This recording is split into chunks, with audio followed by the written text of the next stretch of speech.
La parole est à monsieur Jean-Luc Fugit. Merci. Merci, Monsieur le Président.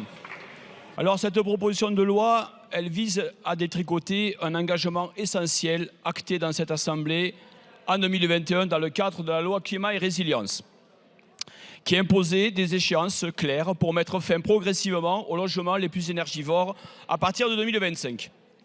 Mais vous, au Rassemblement national, vous ne proposez aucune alternative.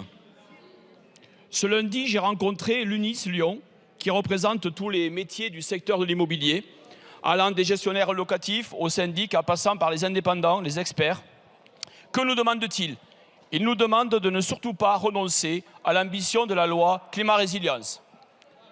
Ce qu'il faut, c'est poursuivre et encourager la politique de rénovation, comme l'a rappelé Madame la ministre.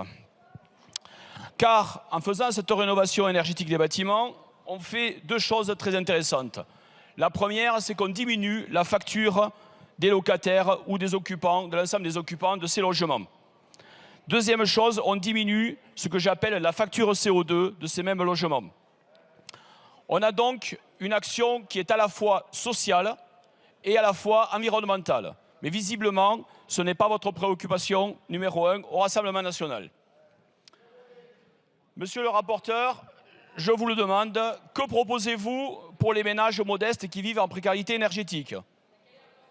Que proposez-vous pour réduire les émissions de gaz à effet de serre du secteur du bâtiment, qui est un secteur qui émet beaucoup? En réalité, quand on regarde ce que vous ne proposez rien. Comme d'habitude, le Rassemblement national s'oppose à tout, mais ne propose rien.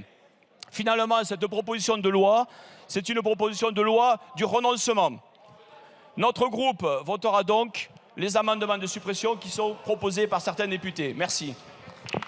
Merci.